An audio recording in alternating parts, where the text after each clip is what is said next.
दोस्तों, आज हम आपको दुख दरिद्रता का नाश करने वाली अघोरी बाबा भोलेनाथ की अत्यंत पावन कथा सुनाने वाले हैं, जिसका वर्णन भोलेनाथ पुराण में भी मिलता है। और कहा जाता है कि जो भी इंसान इस कथा को पूरे सच्चे मन से शुरू से लेकर अंत तक पूरा सुनता है तो उसके घर में कभी भी दरिद्रता नहीं आती है। इस कथा को सुनने के बाद रोगी इंसान को अपने सभी रोगों से मुक्ति मिल जाती है। और आपको इस कथा के माध्यम से यह भी बताने वाले हैं कि सावन में भोलेनाथ जी की कथाओं का स्मरण करने से कौन सा फल मिलता है। इसलिए आप सभी लोग इस कथा का स्मरण शुरू से लेकर अंत तक पूरा करना है।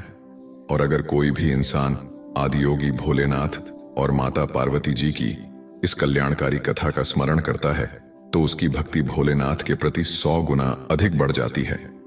अगर आप आदियोगी भोलेनाथ जी के भक्त हैं तो आप आदियोगी भोलेनाथ जी का अनादर ना करें।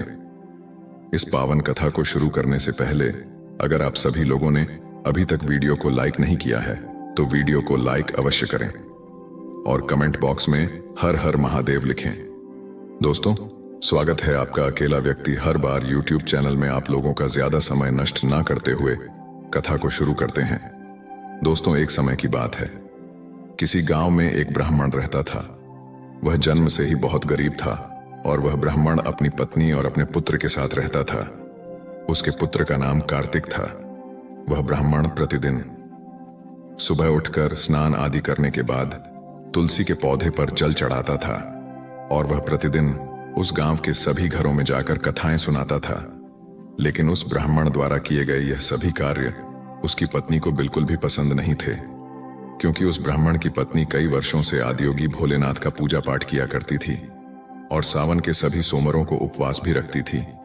लेकिन इतना सब कुछ करने के बाद भी उसे गरीबी का ही सामना करना पड़ रहा था। इसलिए वह ब्राह्मण की पत्नी आदियोगी भोलेनाथ से बहुत ही नाराज हो गई और उनका पूजा पाठ करना सब कुछ छोड़ दिया।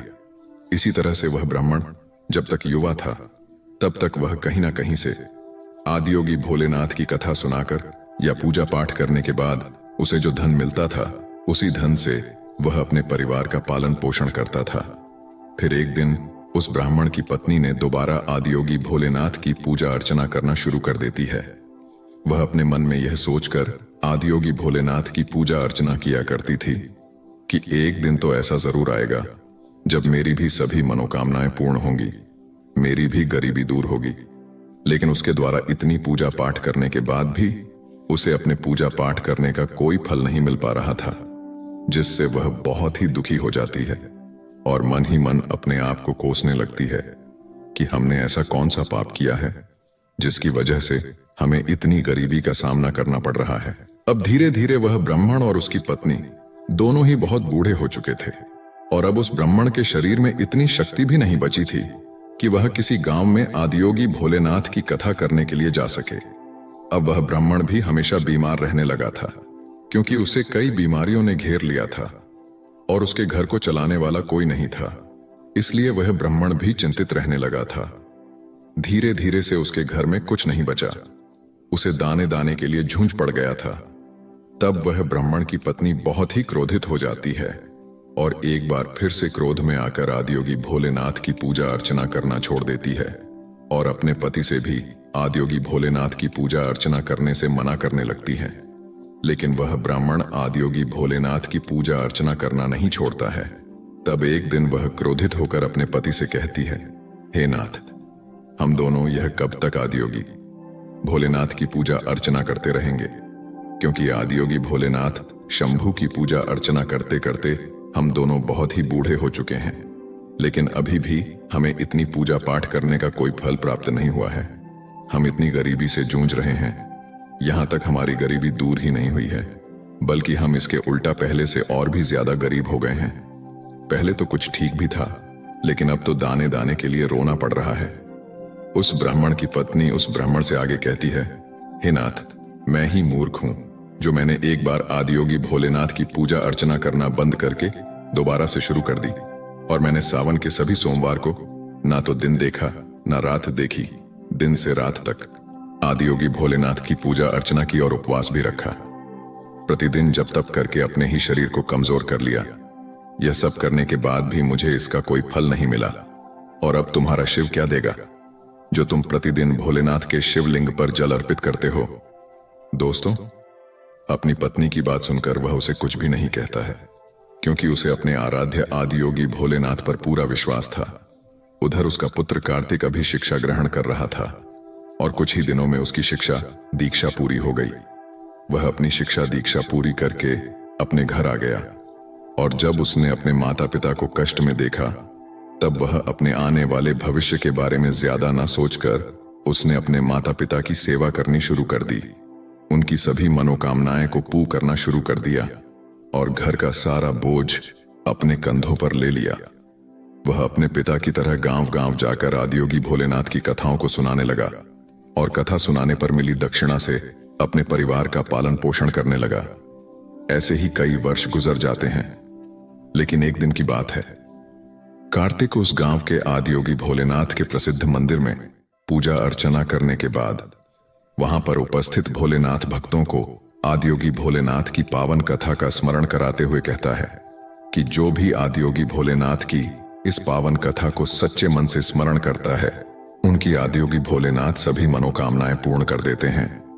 कार्तिक की यह बात उस गांव का महाराज उस मंदिर में आए हुआ था। वही इस बात को महाराज सुन लेता है और उसे यह बात बहुत ही अच्छी लगती है। इसीलिए वह कार्तिक के पास पहुंचकर उससे कहता है, मुझे तुम्हारी यह कथा बहुत ही अच्छी लगी, किंतु क्या तुम आज से प्रतिदिन राजकन्या को आदियोगी भोलेनाथ की कथाओं को स्मरण कराओ क्योंकि मैं चाहता हूं कि मेरी पुत्री को अच्छा वर मिले और इसके लिए मैं तुमको प्रतिदिन दक्षिणा के रूप में ढेर सारा धन दूंगा।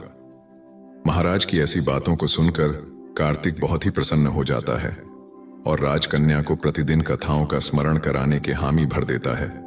फिर उसके बाद महाराज ने कार्तिक को अपने राजमहल में राजकन्या को प्रतिदिन कथाओं का श्रवण कराने के नियुक्त कर लिया और अब कार्तिक प्रतिदिन उस गांव के महाराज की पुत्री को कथा सुनाने लगा और राजकन्या को कथा का स्मरण कराने पर दक्षिणा के रूप में जो कुछ धन मिलता था, उसी धन से वह अपने परिवार का पालन पोषण करने लगा।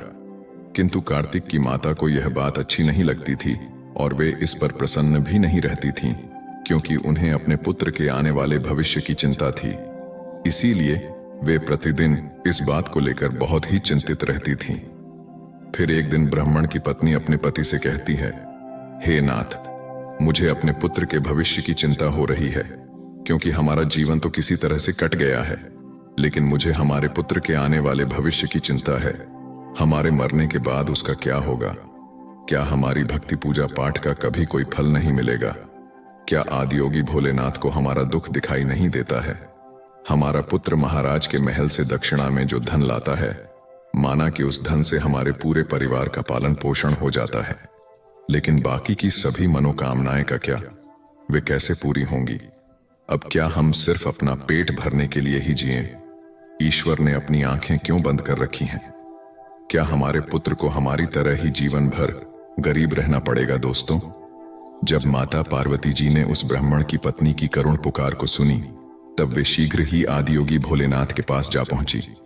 तब आदियोगी भोलेनाथ जी ने पूछा कि हे देवी पार्वती, आज आप बहुत चिंतित लग रही हैं। फिर माता पार्वती जी आदियोगी भोलेनाथ जी से कहती हैं, हे भोलेनाथ शंभु, आप तो त्रिकालदर्शी हैं, आपको तो सब कुछ पता होता है, किंतु आप फिर भी यह प्रश्न कर रहे हैं। चलिए, मैं आपको बता देती हूं कि मैं इतना चिंतित क्यों हूं। मेरी चिंता का कारण है वह ब्राह्मण और उसकी पत्नी। आप उन दोनों की परीक्षा क्यों ले रहे हैं? हे प्रभु, वह ब्राह्मण तो आपका परम भक्त है, लेकिन आपने सिर्फ उसके जीवन को कठिनाइयों से ही भरा है। उसे कभी भी उसके द्वारा पूजा करने का फल नहीं दिया। इसलिए मेरी आपसे विनती है कि अब आप उसके जीवन के सभी दुखों का नाश करें, अन्यथा कहीं ऐसा ना हो कि वह ब्राह्मण और उसकी पत्नी आपका पूजा पाठ करना ही बंद कर दें और कहीं उसके मन में आपके प्रति श्रद्धा विश्वास समाप्त ना हो जाए। माता पार्वती जी की इन सभी बातों को सुनकर आदियोगी भोलेनाथ माता पार्वती जी से कहते हैं, हे देवी पार्वती, आप चिंतित मत होइए, क्योंकि हमने उस ब्राह्मण के भाग्य के उदय का बीज बो दिया है। अब हम दोनों को उस ब्राह्मण के घर जाने का समय आ गया है और पृथ्वी लोक पर जाकर हमें भोलेनाथ लीला करनी है। इतना कहकर आदियोगी भोलेनाथ जी माता पार्वती जी के साथ पृथ्वी लोक की ओर चल देते हैं और पृथ्वी लोक पर पहुंचकर दोनों साधु का रूप धारण कर लेते हैं। साधु का रूप धारण करने के बाद उस ब्राह्मण के घर के समीप पहुंच जाते हैं और जोर जोर से आवाज लगाते हुए कहते हैं, अलख निरंजन, घर में कोई है। तब उनकी आवाज सुनकर वह बूढ़ा ब्राह्मण घर से बाहर निकलता है और उन्हें प्रणाम करते हुए कहता है, हे प्रभु, आपका स्वागत है। बताइए, मैं आपकी किस तरह से मदद कर सकता हूं। तब साधु का रूप धारण किए हुए आदियोगी भोलेनाथ ने उस ब्राह्मण से कहा कि आज की रात्रि में हम आपके घर पर विश्राम करना चाहते हैं। तब वह ब्राह्मण अपने मन में सोचने लगा कि यह तो हमारे अतिथि है, मुझे इन्हें मना नहीं करना चाहिए, क्योंकि अगर इन्हें बुरा लग गया तब यह मेरे पूरे परिवार सहित श्राप दे सकते हैं। लेकिन मैं किस तरह से इनका अतिथि सत्कार करूंगा, क्योंकि जैसे तैसे करके मेरा पुत्र जो धन लेकर आता है उससे किसी तरह से हमारे परिवार का पालन पोषण होता है और कुछ भी नहीं बच पाता है। इसलिए मैं इनके भोजन का प्रबंध कैसे कर सकता हूं। अपने मन में इतना सोचकर उसने कहा कि हे प्रभु, मेरा पुत्र इस गांव के महाराज की पुत्री को कथा सुनाकर दक्षिणा में जो भी धन लाता है उसी से एक वक्त के लिए हम तीनों के भोजन की पूर्ति होती है। इसलिए मैं कुछ भी करके सिर्फ एक समय के लिए ही भोजन का प्रबंध कर सकता हूं। तब साधु का रूप धारण किए हुए आदियोगी भोलेनाथ जी ने उस ब्राह्मण को एक पात्र देकर उससे कहा, हे पुत्र, आज से तुम अपनी पत्नी से कह देना कि इस पात्र में भोजन बनाया करो, तो हम सभी के लिए दोनों वक्त का भोजन बन जाया करेगा। फिर इस प्रकार से उस पात्र में भोजन बनाने से सभी के लिए दोनों वक्त के भोजन की पूर्ति हो जाती है। यह दृश्य देखकर तीनों बहुत ही आश्चर्य में पड़ गए थे और बहुत ज्यादा भयभीत भी हो गए थे। दोस्तों, उसके अगले दिन सुबह उठकर कार्तिक राजकन्या को कथा सुनाने के लिए जा ही रहा था कि तभी अचानक से साधु का रूप धारण किए हुए आदियोगी भोलेनाथ जी ने कार्तिक से पूछा कि हे पुत्र, तुम कहां जा रहे हो। तब कार्तिक उनसे कहता है, हे प्रभु, मैं तो अब इस गांव के महाराज की पुत्री को कथा का स्मरण कराने के लिए जा रहा हूं। तब साधु का रूप धारण किए हुए आदियोगी भोलेनाथ जी ने कार्तिक से कहा कि हे पुत्र, आज जब तुम राजकन्या को कथा का स्मरण कराने के लिए जाओ तो तुम उससे पूछना कि वह अपनी किस मनोकामना की पूर्ति होने के लिए प्रतिदिन आदियोगी भोलेनाथ की कथा का स्मरण करती है। यह सुनकर कार्तिक राजमहल में पहुंच जाता है और राजकन्या को कथा का स्मरण कराने लगता है। राजकन्या को कथा का स्मरण कराने के बाद कार्तिक उसी प्रश्न को राजकन्या से पूछता है कि तुम अपनी किस मनोकामना की पूर्ति होने के लिए प्रतिदिन कथा का स्मरण करती हो। तब राजकन्या कार्तिक से कहती है, मैं अपनी इस मनोकामना की पूर्ति होने के लिए प्रतिदिन आदियोगी भोलेनाथ की कथाओं का स्मरण करती हूं, जिससे मुझे ऐसा कोई वर मिले जिसकी चर्चा पूरे गांव में सभी करें, उसके मस्तक पर चंद्र और सूरज हो और उसका भाग्य इतना अच्छा हो कि उसके घर में किसी भी चीज की कोई कमी ना हो। वह ऐसी बारात लेकर आए जैसी अभी तक किसी ने देखी ना हो। राजकन्या की इन बातों को सुनकर कार्तिक घर वापस लौट आता है और घर पर पहुंचकर साधु रूपी आदियोगी भोलेनाथ को सारी बातें बता देता है। तब आदियोगी भोलेनाथ कार्तिक से कहते हैं, हे पुत्र, ठीक है, अब अगले दिन जब तुम राजकन्या को कथा का स्मरण कराने के लिए जाना तब फिर से वही प्रश्न पूछना। अगर राजकन्या तुम्हें फिर से कल वाली बातें बताए तब तुम मुझसे शीघ्र यह कह देना कि तुम्हें जैसा वर चाहिए वैसा सिर्फ मैं ही हूं। इतना कहकर वहां से भाग आना। तब कार्तिक उस साधु रूपी आदियोगी भोलेनाथ जी से कहता है, हे प्रभु, कहां मैं एक गरीब ब्राह्मण और कहां वह इस गांव के महाराज की पुत्री। भला हमारा विवाह कैसे हो सकता है, और मेरा घर तो उसके द्वारा दी दक्षिणा पर चलता है। लेकिन जब यह बात महाराज को पता चलेगी कि मैं उसकी पुत्री से विवाह करना चाहता हूं तो वह मुझे मेरे पूरे परिवार के साथ मृत्यु दंड दे देगा। इसीलिए आप मुझे क्षमा कर दीजिए, क्योंकि मैं ऐसा नहीं कर सकता हूं। कार्तिक की बात सुनकर साधु रूपी आदियोगी भोलेनाथ जी ने कार्तिक से कहा कि हे पुत्र, ठीक है, हम अभी तुम्हें तुम्हारे पूरे परिवार के साथ अपने अभिशाप से भस्म कर देते हैं। वैसे ही कार्तिक पहले से ही उनके चमत्कार से बहुत डरा हुआ था।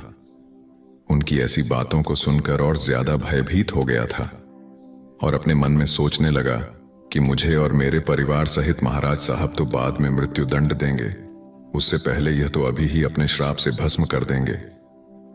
अपने मन में इतना सोचकर फिर उसने ऐसा करने का उन्हें विश्वास दिलाया और राजकन्या को आदियोगी भोलेनाथ जी की कथा का स्मरण कराने के लिए राजमहल की तरफ निकल गया।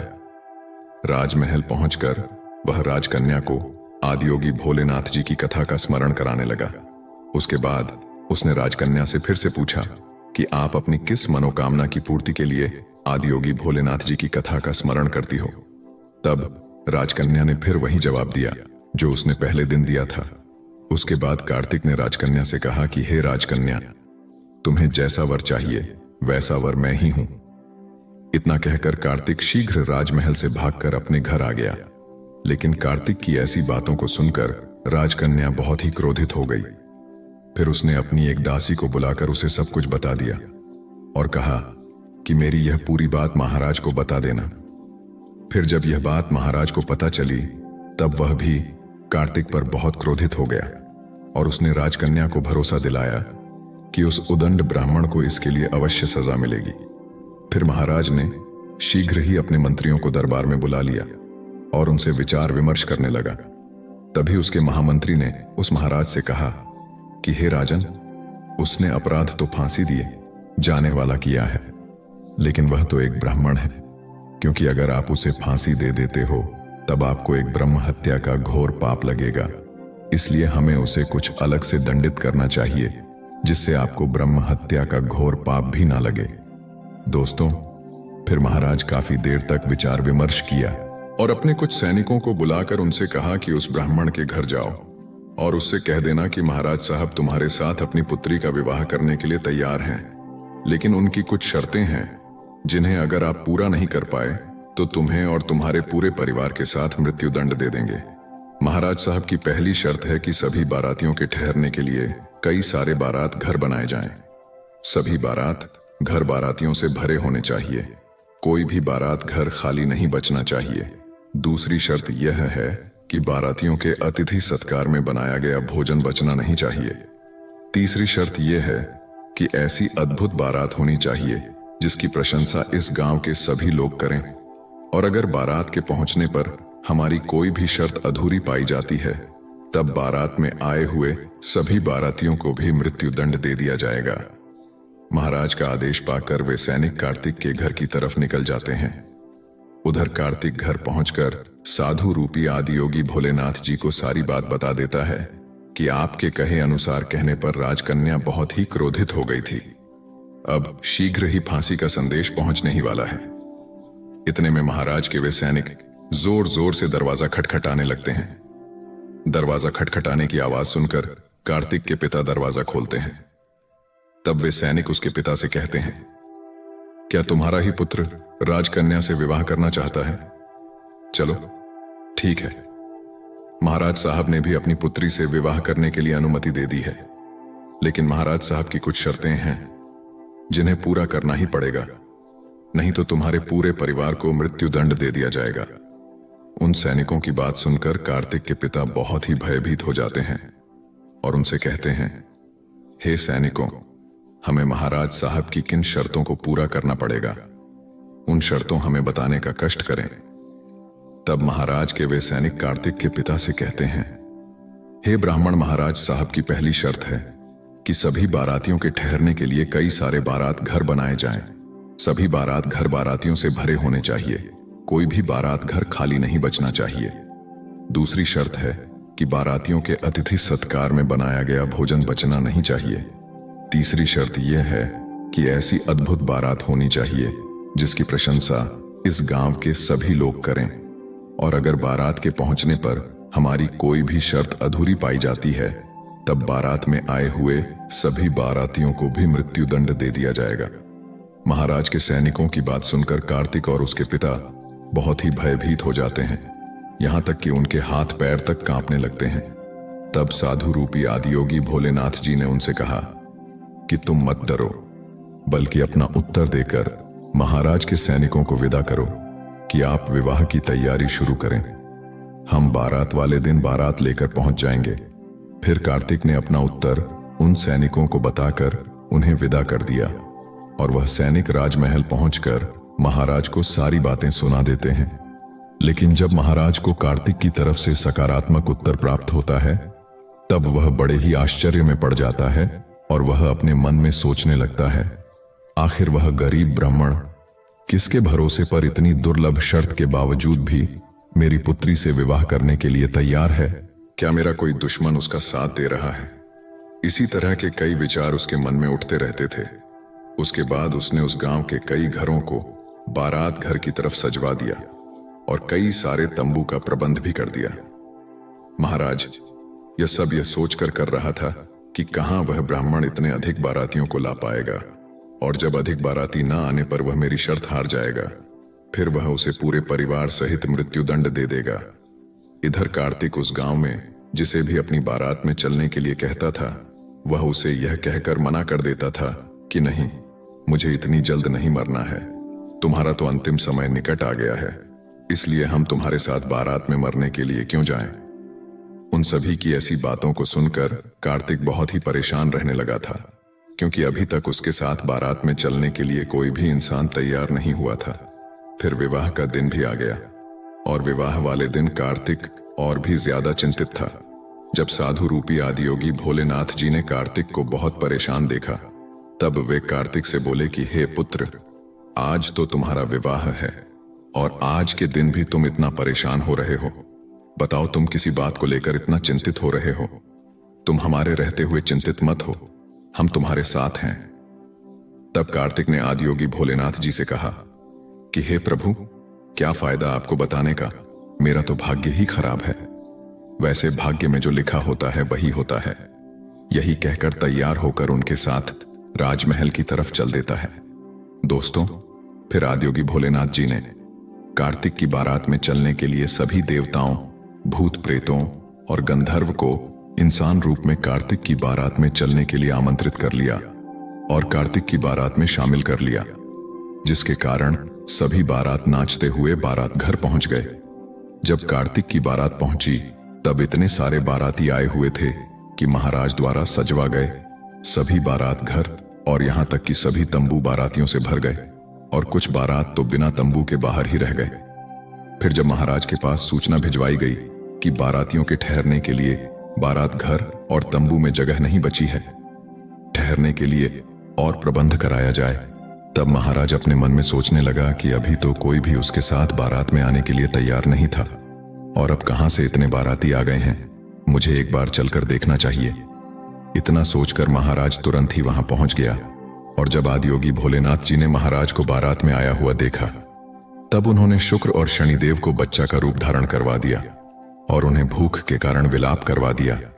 इधर जब उस महाराज ने दोनों बच्चों को जोर जोर से विलाप करते हुए देखा, तब उसने आदियोगी भोलेनाथ जी के पास पहुंचकर उनसे पूछा कि हे महात्मा, यह बच्चे इतना विलाप क्यों कर रहे हैं? तब साधु रूपी आदियोगी भोलेनाथ जी ने उस महाराज को जवाब देते हुए कहा कि यह दोनों बच्चे बहुत भूखे हैं, इसलिए यह इतना विलाप कर रहे हैं।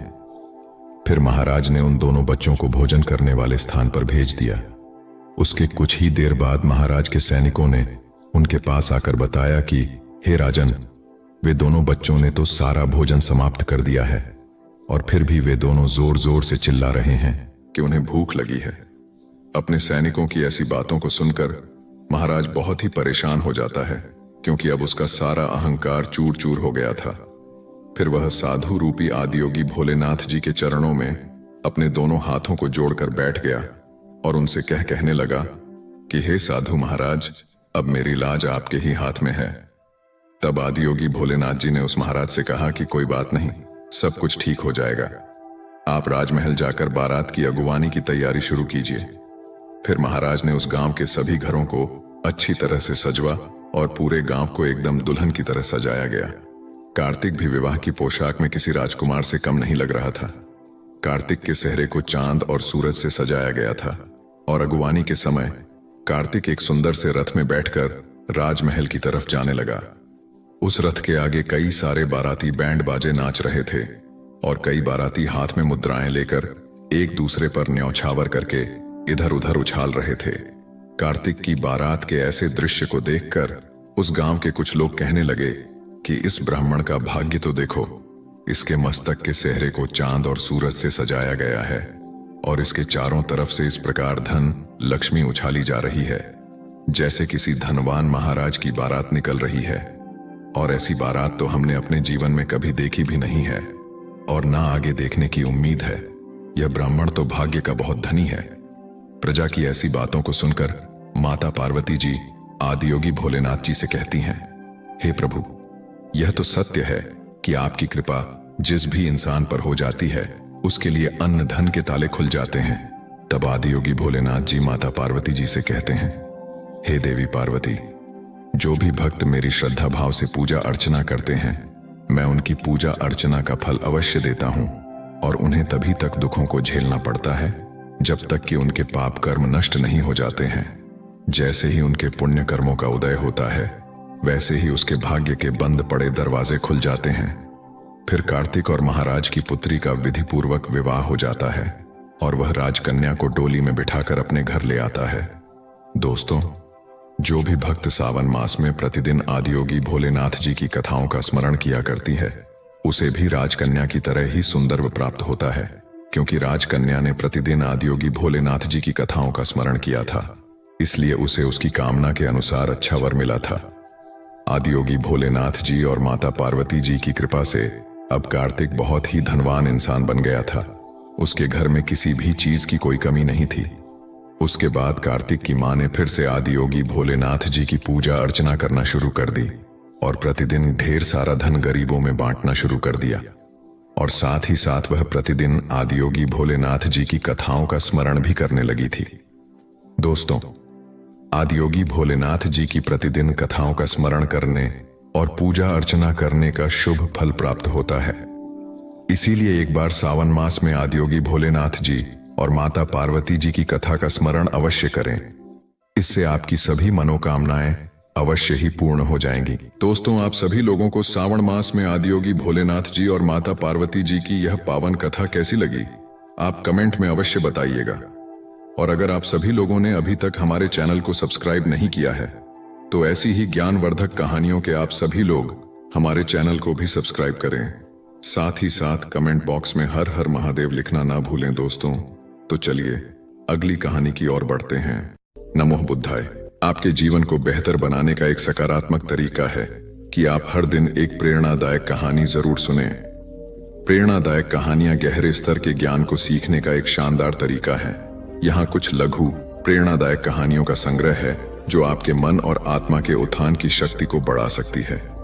प्रेरणादायक कहानियां हमेशा हमारे जीवन में महत्वपूर्ण भूमिका निभाती हैं, क्योंकि हम ऐसी कहानियों से बहुत कुछ सीख सकते हैं। प्रेरणादायक कहानियों का इतिहास उतना ही पुराना है जितना कि स्वर्ग और नर्क की अवधारणा। कोई भी निर्धारित नहीं कर सकता है कि ये कहानियां वास्तव में कहां से शुरू हुई हैं, लेकिन तथ्य यह है कि ये कहानियां आत्म प्रेरणा और किसी के व्यक्तित्व को विकसित करने में महत्वपूर्ण भूमिका निभाती हैं। ये कहानियां हमेशा दिल को छूती हैं और भावनाएं पैदा करती हैं। इसीलिए जब भी हम कोई अच्छी प्रेरक कहानी सुनते हैं तो हमारी आत्मा तरोताजा हो जाती है। एक किसान की फसल पाले ने बर्बाद कर दी। उसके घर में अन्न का एक दाना भी नहीं बचा। गांव में ऐसा कोई नहीं था जो किसान की सहायता करे।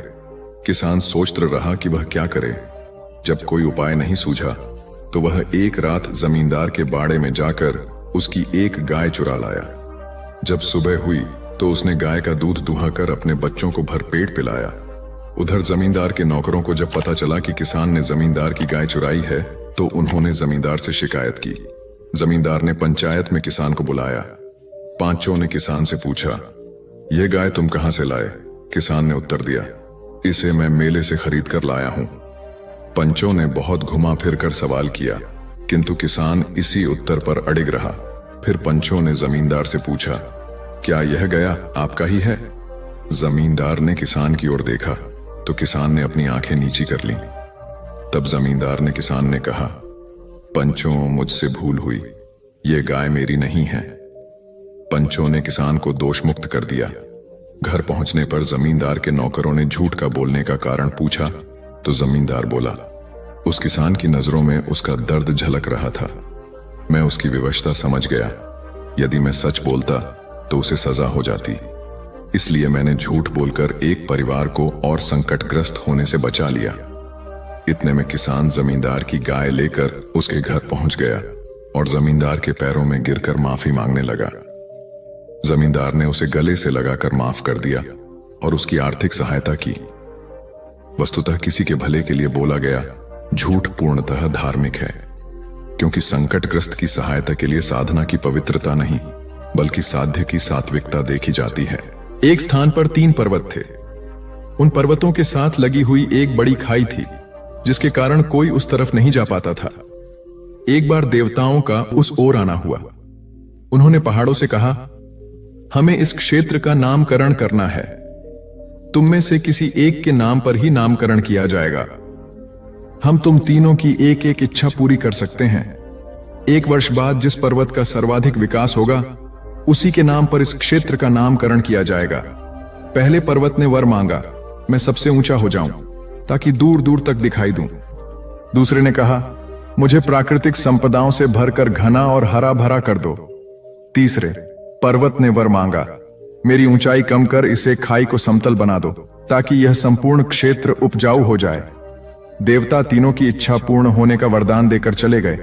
जब 1 वर्ष बाद देवता उस क्षेत्र में एक बार फिर पहुंचे तो उन्होंने देखा कि पहला पर्वत बहुत ऊंचा हो गया था, किंतु वहां कोई नहीं जा पाता था।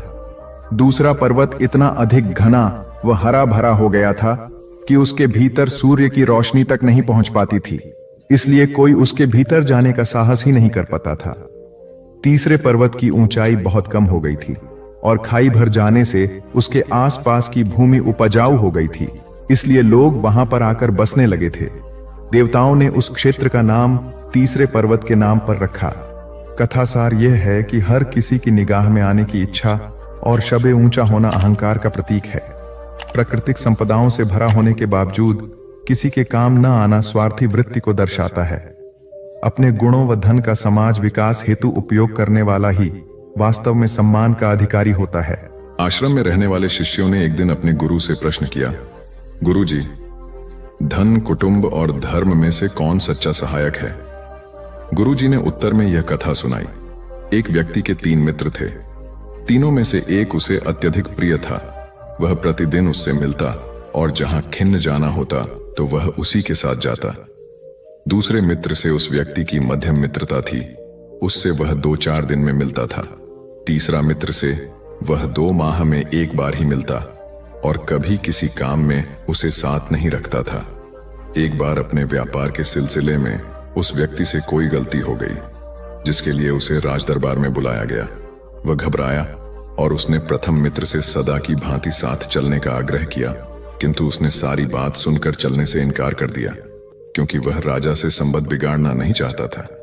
दूसरे मित्र ने भी व्यस्तता जताकर चलने में असमर्थता जताई, किंतु तीसरा मित्र न केवल साथ चला बल्कि राजा के समक्ष उस व्यक्ति का पक्ष जोरदार ढंग से प्रस्तुत किया, जिस कारण राजा ने उसे दोष मुक्त कर दिया। ये कथा सुनाकर गुरुजी ने समझाया, धन वह है जिसे परम प्रिय मन जाता है, किंतु मृत्यु के बाद वह किसी काम का नहीं। कुटुंब यथासंभव सहायता करता है, किंतु शरीर रहने तक ही। मगर धर्म वह है जो इस लोक और परलोक दोनों में साथ देते हैं और सभी प्रकार की दुर्गति से बचाता है। सार यह है कि मनुष्य को अपनी वाणी व आचरण दोनों से धर्म का पालन करना चाहिए। यही सुख शांति का स्थायी आधार है। एक दार्शनिक समस्याओं के अत्यंत सटीक समाधान बताते थे। एक बार उनके पास एक सेनापति पहुंचा और स्वर्ग नरक के विषय में जानकारी चाहिए। दार्शनिक ने उसका पूर्ण परिचय पूछा तो उसने अपने वीरतापूर्ण कार्यों के बारे में विस्तार बताया। उसकी बातें सुनकर दार्शनिक ने कहा, शक्ल सूरत से तो आप सेनापति नहीं भिखारी लगते हैं। मुझे विश्वास नहीं होता कि आप में हथियार उठाने की क्षमता भी होगी। दार्शनिक की अपमानजनक बातें सुनकर सेनापति को गुस्सा आ गया। उसने म्यान से तलवार निकाल ली। यह देखकर दार्शनिक ठहाका लगाते हुए बोले, अच्छा तो आप तलवार भी रखते हैं? यह शायद काठ की होगी। लोहे की होती तो अब तक आपके हाथ से छूटकर गिर गई होती। अब तो सेनापति आपसे बाहर हो गया। उसकी आंखें क्रोध से लाल हो गईं और वह दार्शनिक पर हमला करने को उद्यत हो गया। तभी दार्शनिक ने गंभीर होकर कहा, बस यही नरक है। क्रोध में उन्मत्त होकर आपने अपना विवेक खो दिया और मेरी हत्या करने को तत्पर हो गए। दार्शनिक की बात सुनकर सेनापति ने शांत होकर तलवार म्यान में वापस रख ली। तब दार्शनिक ने कहा, विवेक जागृत होने पर व्यक्ति को अपनी भूलों का एहसास होने लगता है। मन शांत होने से स्थिरता आती है और दिव्य आनंद की अनुभूति होती है। यही यह है कि आत्म नियंत्रण से विवेक उपजता है, जिसके कारण अनुचित कर्म या व्यवहार पर रोक लगती है और जीवन में शांति व संतोष की अनुभूति होती है। एक सेठ ने संकल्प लिया कि 12 वर्ष तक वह प्रतिदिन कथा सुनेंगे। उनकी कामना थी कि उनकी धन संपदा बढ़ती रहे। ईश्वर के प्रति भक्ति भाव प्रदर्शित करने के लिए उन्होंने यह मार्ग चुना। संकल्प लेने के बाद कथा सुनाने के लिए ब्राह्मण की खोज आरंभ हुई। सेठ जी चाहते थे कि अत्यल्प पारिश्रमिक पर कार्य हो जाए, इसलिए उन्होंने अनेक ब्राह्मणों का साक्षात्कार लिया। अंत में उन्हें एक जैसा सदाचारी धर्मनिष्ठा ब्राह्मण मिला, जिसने 12 वर्ष तक बहुत कम पारिश्रमिक पर कथा सुनाना स्वीकार कर लिया। ब्राह्मण तय समय पर प्रतिदिन आता और सेठ जी को कथा सुना जाता। 12 वर्ष होने ही वाले थे कि सेठ जी को अत्यंत जरूरी व्यापारिक कार्य से बाहर जाना पड़ा। जाने के पूर्व उन्होंने जब यह बात ब्राह्मण को बताई तो वह बोला, आपके स्थान पर आपके पुत्र कथा सुन लेगा, यह धर्मानुसार ही है। सेठ जी ने शंका व्यक्त की, कथा सुनकर मेरा पुत्र वैरागी तो नहीं हो जाएगा? ब्राह्मण ने कहा, इतने वर्षों तक कथा सुनने के बाद आप सन्यासी नहीं बने तो 2-4 दिन में आपका पुत्र कैसे वैरागी बन जाएगा? सेठ से कहा, मैं तो कथा इसलिए सुनता था कि धार्मिकता का पुण्य मिले, किंतु कथा के प्रभाव से मैं वैरागी न बनूं। यह सुनकर ब्राह्मण बोला, क्षमा करें सेठ जी, आपको कथा का कोई पुण्य नहीं मिलेगा, क्योंकि आपकी धार्मिकता हार्दिक नहीं दिखावटी है और आप इसे स्वार्थवश कर रहे थे। सेठ जी निरुत्तर हो गए। एक महात्मा के शिष्यों में एक राजकुमार और एक किसान पुत्र भी शामिल थे। राजकुमार को राजपुत्र होने का अहंकार था, जबकि किसान का बेटा विनम्र और कर्मठ था। राजकुमार के पिता अर्थात वहां के राजा प्रतिवर्ष एक प्रतियोगिता का आयोजन करते थे, जिसमें प्रतिभागियों की बुद्धि का पैनापन और दृष्टि की विशालता परखी जाती थी। उसमें हिस्से लेने के लिए दूर दूर से राजकुमार आते थे। अध्ययन पूरा होने पर राजकुमार ने किसान पुत्र को उक्त प्रतियोगिता में शामिल होने का न्योता दिया, ताकि वहां बुलाकर उसका निरादर किया जाए। जब किसान पुत्र प्रतियोगिता स्थल पर पहुंचा तो राजकुमार व अन्य राजपुत्रों ने उसे अपने मध्य बैठने से इनकार कर दिया। अंततः किसान पुत्र अलग बैठा गया। राजा ने प्रश्न पूछा, यदि तुम्हारे समक्ष एक घायल शेर आ जाए तो तुम उसे छोड़ ढाकर भाग जाओगे या उसका उपचार करोगे? सभी राजकुमारों का एक ही उत्तर था कि शेर एक हिंसक प्राणी है, हम अपने प्राण संकट में डालकर उस शेर का उपचार नहीं करेंगे। किंतु किसान पुत्र बोला, मैं शेर का उपचार करूंगा, क्योंकि उस समय घायल जीव को बचाना मेरा परम कर्तव्य होगा। मनुष्य होने के नाते यही मेरा कर्म है। शेर का कर्म है मांस खाना, स्वस्थ होने पर वह मुझ पर हमला अवश्य करेगा, इसीलिए मुझे बुद्धि से कार्य लेना होगा। मैं शेर का उपचार करूंगा। जब मुझे लगेगा कि अब इसकी जान को कोई खतरा नहीं है, तो मैं शेर के पूर्णतः अपने पैरों पर खड़ा होने से पहले तुरंत सुरक्षित स्थान पर छिप जाऊंगा। इस तरह मैं शेर व अपने दोनों के प्राण बचा पाऊंगा। एक साधारण किसान पुत्र के मुख से ऐसी बुद्धिमत्ता पूर्वक बातें सुनकर राजा बहुत प्रभावित हुए व उसे विजेता घोषित करते हुए मंत्री पद प्रदान किया। वस्तुतः व्यक्ति का मूल्यांकन उसके वस्त्र या रहन सहन से नहीं, बल्कि उसके विचार व कर्मों के आधार पर होना चाहिए। दंडी स्वामी बहुत बड़े विद्वान थे। वे सत्य के आग्रही थे और अहंकार व पाखंडी से दूर रहते थे। उनका आश्रम मथुरा में था। उसने शिक्षा पाने दूर दूर से लोग आते थे। उनके शिष्यों में दयानंद भी थे। सभी शिष्यों के मध्य आश्रम के कार्यों का स्पष्ट विभाजन था, किंतु दयानंद से अधिक काम लिया जाता था। उन्हें भोजन भी कम दिया जाता, जिसमें मात्र गुड़ व भुने हुए चने होते थे। रात में पढ़ने के लिए प्रकाश की सुविधा भी उन्हें नहीं दी जाती थी, जबकि दूसरे शिष्यों को अनेक प्रकार की सुविधाएं प्राप्त थीं।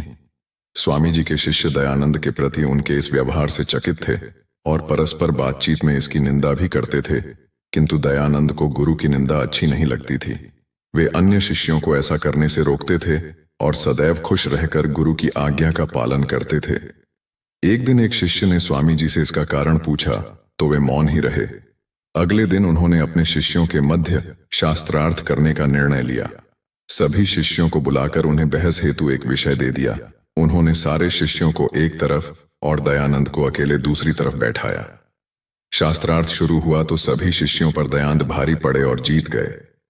तब दंडी स्वामी ने शेष शिष्यों से कहा, देखा आप लोगों ने, दयानंद अकेला आपसे लोहा ले सकता है, क्योंकि वह हर काम पूर्ण समर्पण से करता है। दयानंद खरा सोना है और सोना आग में तपकर ही निखरता है। यही दयानंद आगे चलकर भारत के महान समाज सुधारक दयानंद सरस्वती के नाम से विख्यात हुए।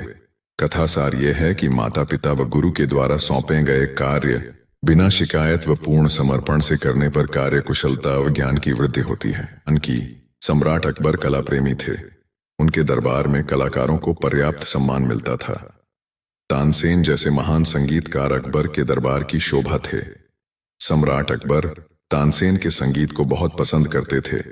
तानसेन अपनी संगीत कला से सम्राट को खुश रखते थे। अकबर का चहेता संगीतकार होने के कारण तानसेन को थोड़ा अहंकार आ गया।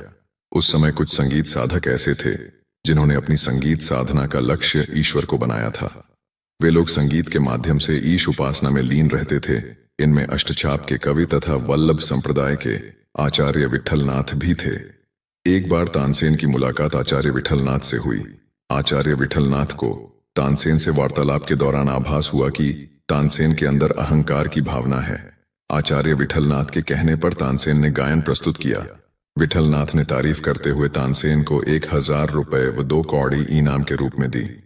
तानसेन ने कौड़ियां देने का कारण पूछा तो विठलनाथ बोले, आप मुगल दरबार के मुख्य गायक हैं, इसलिए 1000 रुपए का इनाम आपकी हैसियत को ध्यान में रख कर दिया है और यह 2 कौड़ी मेरी व्यक्तिगत दृष्टि में आपके गायन की कीमत है।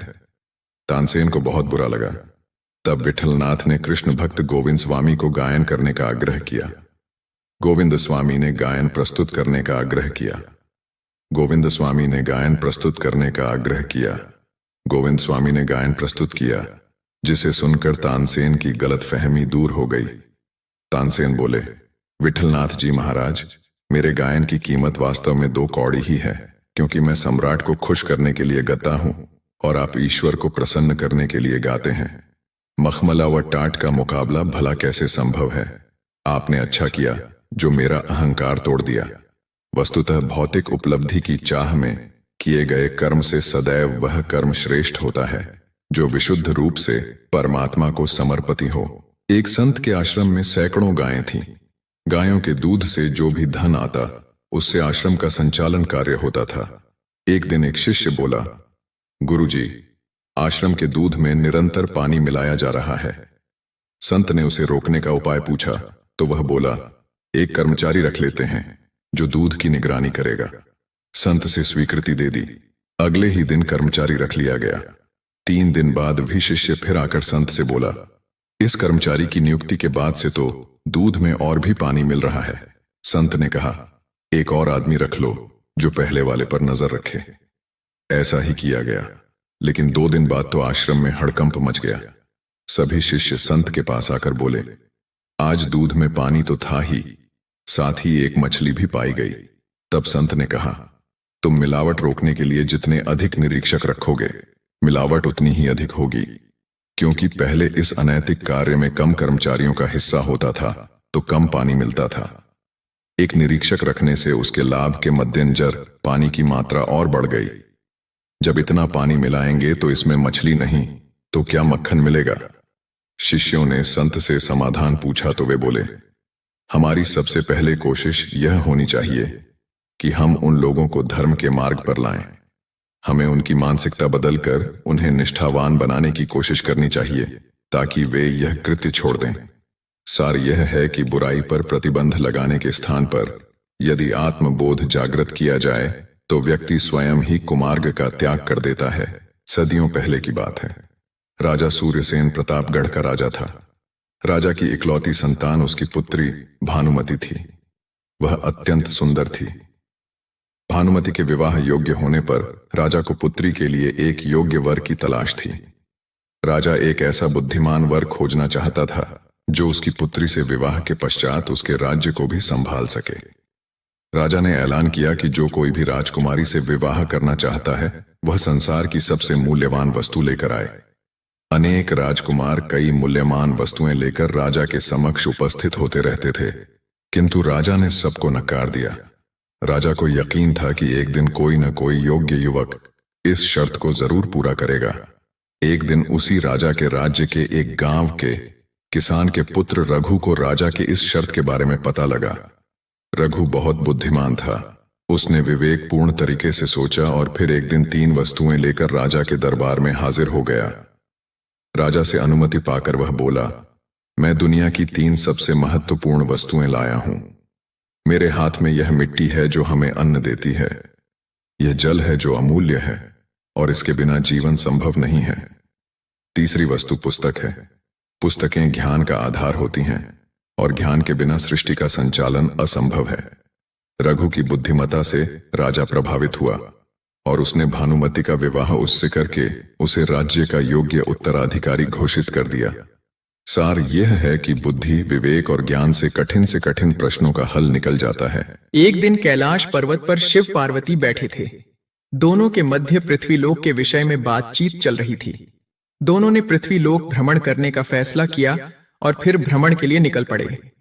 तभी एक नगर के ऊपर से गुजरते हुए मां पार्वती ने देखा कि एक वृद्ध दंपत्ति अपने पुत्र के साथ दयनीय हालत में भिक्षा मांग रहा है। पार्वती दुखी हो गई। वे शंकर जी से बोली, प्रभु, आपकी बनाई दुनिया में कैसे गरीब लोग हैं, इनकी मदद कीजिए। शिव जी ने कहा, मैं इन्हें प्रसन्न नहीं कर सकता क्योंकि ये अपने मन की दुर्बलता व नकारात्मक सोच के कारण दुखी हैं। परंतु पार्वती जी का आग्रह जारी रहा। आखिर शिव जी को प्रणाम किया। शिव जी ने उन्हें वरदान मांगने को कहा। वृद्ध औरत बोली, देव, आप मुझे 18 वर्ष की युवती बना दें। शिव जी ने तथास्तु कह दिया। यह देख वृद्ध चिढ़कर बोला, दुष्टा, मुझे पता था कि अपने आसक्तियुक्त आचरण के कारण मुझे इस अवस्था में तू छोड़कर जाएगी। शिव जी बोले, आप क्यों परेशान हो रहे हैं, आप भी वरदान मांग लें। वृद्ध ने कहा, आप इसे स्वरी बना दें। भगवान शिव के तथास्तु कहते ही वह स्वरी बन गई। मां की दशा देखकर पुत्र रोने लगा। शिव जी ने उसे भी वरदान मांगने को कहा तो वह बोला, भगवान, आप मेरी मान को उसके असली रूप में कर दें। भगवान शिव के तथास्तु कहते ही वह फिर से वृद्ध स्त्री बन गई। भगवान शिव ने कहा, आप लोगों ने अच्छा वरदान मांगने का अवसर खो दिया। यह कहकर शिव गायब हो गए। यह सब देख पार्वती ने शिव से कहा, प्रभु, आपने सत्य कहा था, अच्छा वरदान मांगते कैसे? आखिर मन की दुर्बलता ही बाहर आई। वस्तुतः असंयमी व असंतुष्ट लोग अच्छे अवसरों का लाभ नहीं उठा पाते और दुखी ही बने रहते हैं। किसी गांव में राम और श्याम नाम के 2 कुबड़े साथ साथ रहते थे। राम गरीब और श्याम अमीर था, किंतु दोनों में अच्छी मित्रता थी। एक दिन राम ने श्याम से कहा, भाई, मैं कब तक तुम्हारे ऊपर बोझ बनकर रहूंगा? यह सुनकर श्याम ने कहा, तुम मेरे कामों में मेरा हाथ बांटने लगो ताकि तुम्हारे मन में ग्लानि न रहे। अगले दिन से राम श्याम के कार्यों में सहयोग करने लगा। कुछ दिनों तक सब कुछ ठीक रहा, किंतु धीरे धीरे श्याम राम से अधिकाधिक काम करने लगा और उसे अपमानित भी करने लगा। उसके रूखे व्यवहार से दुखी हो राम ने उसका घर छोड़ दिया और जंगल की तरफ चल पड़ा। जंगल में राम की भेंट एक वृक्ष यक्ष से हुई। उसकी दुख भरी कहानी सुनकर यक्ष को उस पर दया आ गई। उसने राम के कुबड़ पर हाथ फिराया तो वह ठीक हो गया। फिर यक्ष ने उसे एक थैली देते हुए कहा, इसमें सोने की मुहरें हैं। यदि तुम सदैव सदाचरण करोगे तो यह थैली कभी तुम्हारा साथ नहीं छोड़ेगी। राम जब वापस गांव लौटा तो श्याम के मन में लोभ जागृत हुआ और वह भी जंगल पहुंच गया। यक्ष के पास जाकर अपना दुखड़ा रोने लगा, लेकिन यक्ष अपनी शक्ति से श्याम के झूठ को समझ गया।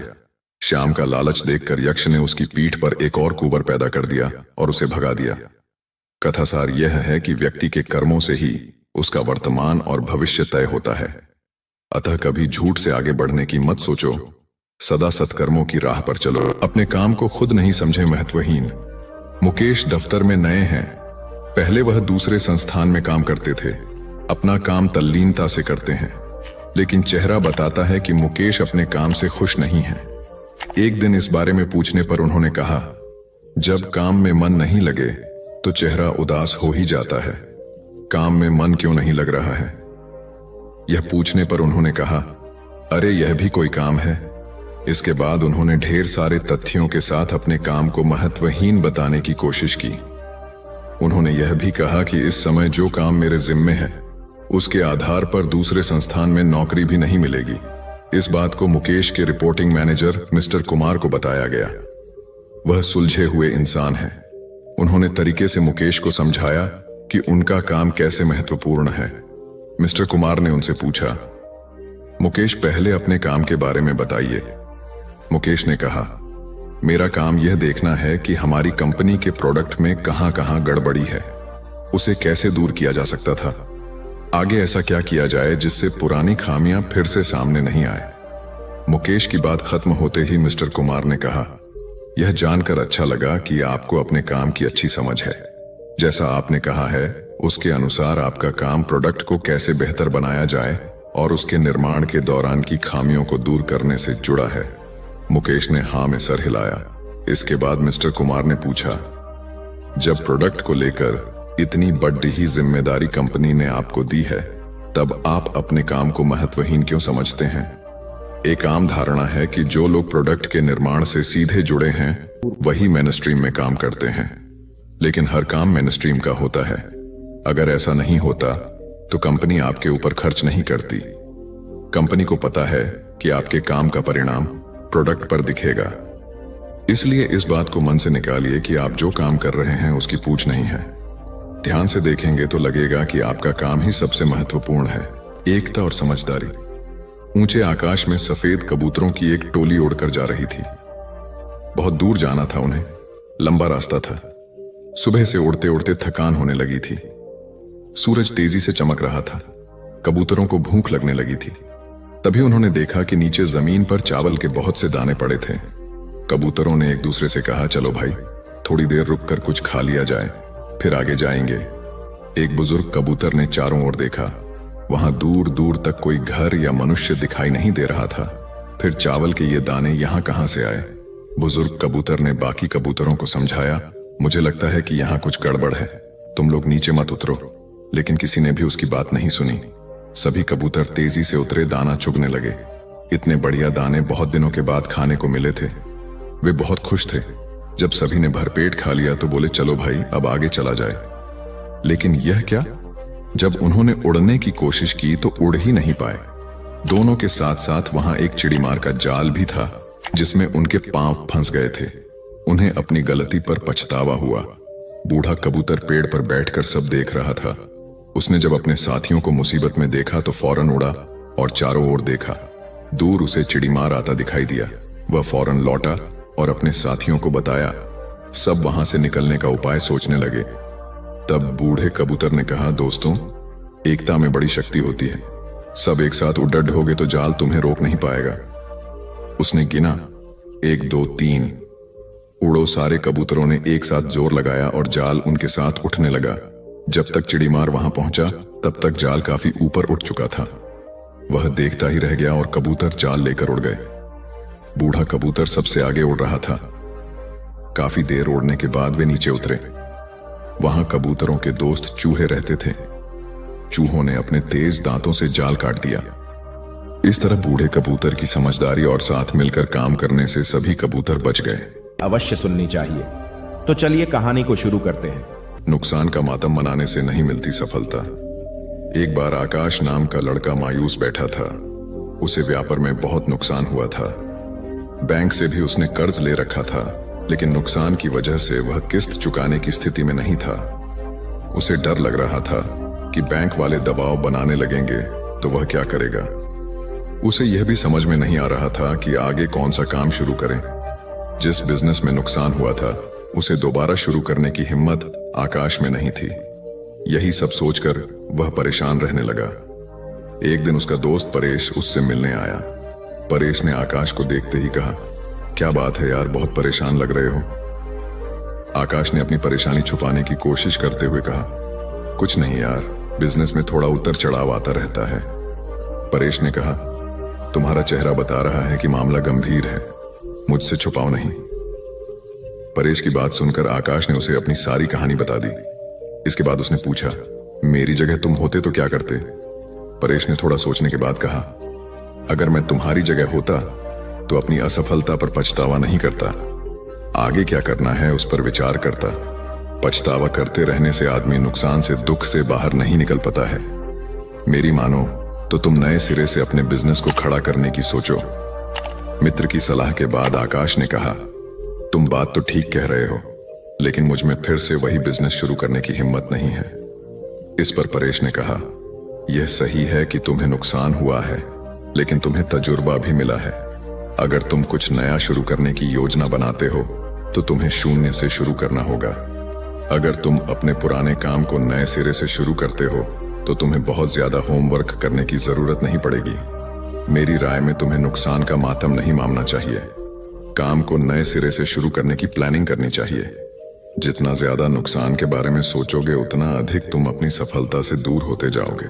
तो असफलता से भी सीखने की कोशिश करनी चाहिए। शेखर ने अपने दादाजी से यह सवाल पूछा। सभी भी अपने जीवन में आगे बढ़ना चाहते हैं, लेकिन बहुत कम लोग ही अपने लक्ष्य तक पहुंच पाते हैं। अगर अपने लक्ष्य तक पहुंचना है तो क्या करना चाहिए? शेखर स्नातक अंतिम वर्ष का छात्र है और प्रतियोगिता परीक्षाओं की तैयारी कर रहा है। उसके दादाजी प्राइमरी स्कूल से रिटायर्ड शिक्षक हैं। उन्होंने शेखर का सवाल सुनने के बाद कहा, अपने लक्ष्य तक पहुंचने के लिए व्यक्ति को सबसे पहले खुद को असफलताओं को स्वीकार करने के लिए तैयार करना चाहिए। दादाजी का जवाब सुनने के बाद शेखर ने पूछा, मैं आपकी बात समझ नहीं पाया। आखिर अपने आप को असफलता के लिए तैयार कर सफलता कैसे पाई जा सकती है? शेखर का सवाल सुनने के बाद दादाजी ने कहा, इस बात को मैं तुम्हारा ही उदाहरण देकर समझता हूं। तुम इस समय प्रतियोगिता परीक्षाओं की तैयारी कर रहे हो। तुम अगले वर्ष होने वाली परीक्षाओं में बैठोगे। तुम यही सोचकर बैठोगे कि तुम्हें सफलता मिलेगी। दादाजी की बात पर शेखर ने हाँ में सिर हिलाया।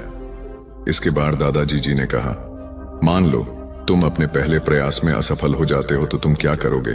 शेखर ने कहा, मुझे बहुत निराशा होगी। मैं तैयारी में अपनी तरफ से कहीं कमी नहीं छोड़ रहा हूं। दादाजी ने कहा, निराशा ही असफलता की जड़ है। वह कैसे?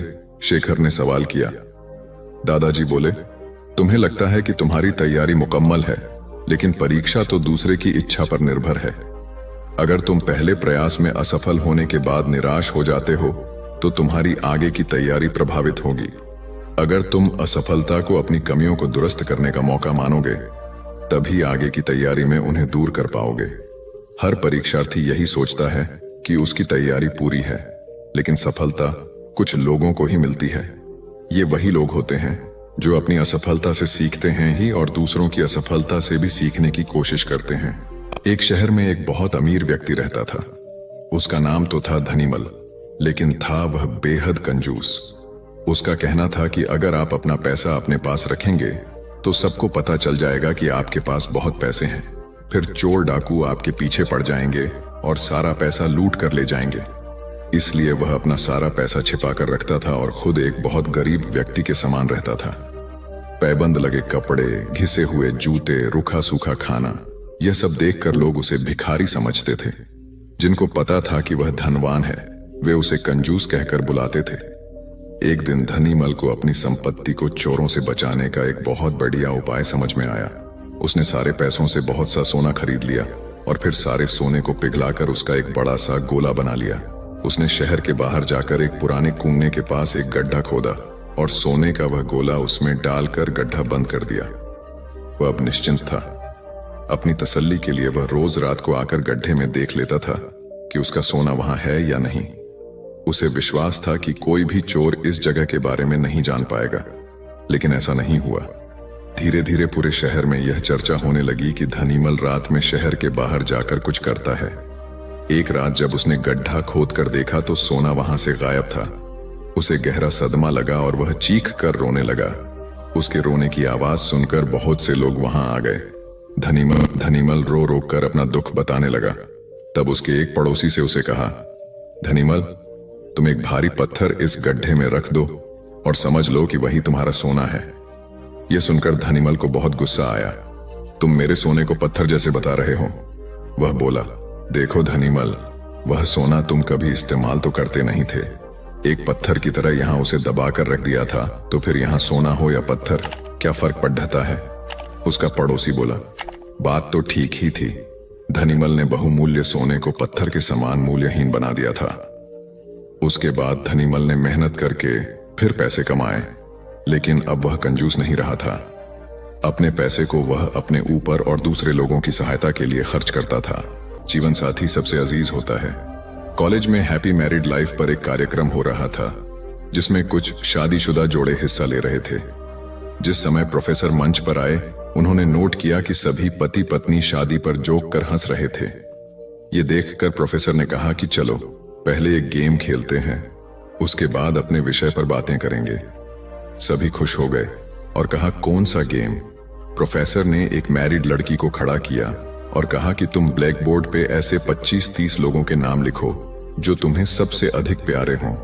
लड़की ने पहले तो अपने परिवार के लोगों के नाम लिखे, फिर अपने सगे संबंधी, दोस्तों, पड़ोसी और सहकर्मियों के नाम लिख दिए। अब प्रोफेसर ने उसमें से कोई भी कम पसंद वाले 5 नाम मिटाने को कहा। लड़की ने अपने सहकर्मियों के नाम मिटा दिए। प्रोफेसर ने और 5 नाम मिटाने को कहा। लड़की ने थोड़ा सोचकर अपने पड़ोसियों के नाम मिटा दिए। अब प्रोफेसर ने और 10 नाम मिटाने को कहा। लड़की ने अपने सगे संबंधी और दोस्तों के नाम मिटा दिए। अब बोर्ड पर सिर्फ 4 नाम बचे थे, जो उसके मम्मी पापा, पति और बच्चे का नाम था। अब प्रोफेसर ने कहा, इसमें से और 2 नाम मिटा दो। लड़की असमंजस में पड़ गई। बहुत सोचने के बाद, बहुत दुखी होते हुए उसने अपने मम्मी पापा का नाम मिटा दिया। सभी लोग स्तब्ध और शांत थे, क्योंकि वो जानते थे कि ये गेम सिर्फ वो लड़की ही नहीं खेल रही थी, उनके दिमाग में भी यही सब चल रहा था। अब सिर्फ 2 ही नाम बचे थे, पति और बेटे का। प्रोफेसर ने कहा, और 1 नाम मिटा दो। लड़की अब सहमी सी रह गई। बहुत सोचने के बाद रोते हुए अपने बेटे का नाम काट दिया। प्रोफेसर ने उस लड़की से कहा, तुम अपनी जगह पर जाकर बैठ जाओ, और सभी की तरफ गौर से देखा और पूछा, क्या कोई बता सकता है कि ऐसा क्यों हुआ कि सिर्फ पति का ही नाम बोर्ड पर रह गया? कोई जवाब नहीं दे पाया। सभी मुंह लटकाकर बैठे थे। प्रोफेसर ने फिर उस लड़की को खड़ा किया और कहा, ऐसा क्यों? जिसने तुम्हें जन्म दिया और पाल पोस कर इतना बड़ा किया, उनका नाम तुमने मिटा दिया। और तो और, तुमने अपनी कोख से जिस बच्चे को जन्म दिया, उसका भी नाम तुमने मिटा दिया। लड़की ने जवाब दिया कि अब मम्मी पापा बूढ़े हो चुके हैं। कुछ साल के बाद वो मुझे और इस दुनिया को छोड़ के चले जाएंगे। मेरा बेटा जब बड़ा हो जाएगा तो जरूरी नहीं कि वो शादी के बाद मेरे साथ ही रहे, लेकिन मेरे पति जब तक मेरी जान में जान है, तब तक मेरा आधा शरीर बन के मेरा साथ निभाएंगे। इसलिए मेरे लिए सबसे अजीज मेरे पति हैं। प्रोफेसर और बाकी स्टूडेंट ने तालियों की गूंज से लड़की को सलामी दी। प्रोफेसर ने कहा, तुमने बिल्कुल सही कहा कि तुम और सभी के बिना रह सकती हो, पर अपने आधे अंग अर्थात अपने पति के बिना नहीं रह सकती। मजाक मस्ती तक तो ठीक है, पर हर इंसान का अपना जीवन साथी ही उसको सबसे ज्यादा अजीज होता है। दिमाग का इस्तेमाल कर पक्ष में करें परिस्थितियां। एक शेर जंगल में शिकार पर निकला था। एक लोमड़ी अचानक उसके सामने आ गई। लोमड़ी को लगा कि अब उसे कोई नहीं बचा सकता है, लेकिन उसने हार नहीं मानी और अपनी जान बचने के लिए एक तरकीब सोची। लोमड़ी ने शेर से कड़े शब्दों में कहा, तुम्हारे पास इतनी ताकत नहीं कि मुझे मार सको। यह सुनकर शेर थोड़ा अचंभित हुआ। उसने पूछा, तुम ऐसा कैसे कह सकती हो? लोमड़ी ने अपनी आवाज और ऊंची करते हुए बोली, मैं तुम्हें सच बता देती हूं। ईश्वर ने स्वयं मुझे इस जंगल और जंगल में रहने वाले सभी जानवरों का राजा बनाया है। यदि तुमने मुझे मारा तो यह ईश्वर के विरुद्ध होगा और तुम भी मर जाओगे। कुछ देर चुप रहने के बाद लोमड़ी ने कहा, अगर विश्वास नहीं हो रहा है तो तुम मेरे साथ जंगल घूमने चलो। तुम मेरे पीछे चलना और देखना कि जंगल के जानवर मुझसे कितना डरते हैं। शेर इसके लिए तैयार हो गया। लोमड़ी निडर होकर शेर के आगे आगे चलने लगी। लोमड़ी के पीछे शेर को चलते देखकर जंगल के दूसरे जानवर डर कर भाग गए। कुछ देर जंगल में घूमने के बाद लोमड़ी ने शेर से सवाल किया, क्या तुम्हें मेरी बात पर विश्वास हुआ? कुछ देर चुप रहने के बाद शेर ने कहा, तुम ठीक कहती हो, जंगल की राजा तुम ही है। परिस्थितियां कितनी भी विपरीत क्यों ना हो, हम अपने दिमाग का इस्तेमाल कर उसे अपने पक्ष में कर सकते हैं।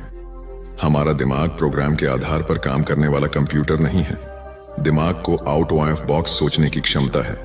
हर समस्या का समाधान तलाशने की ताकत है।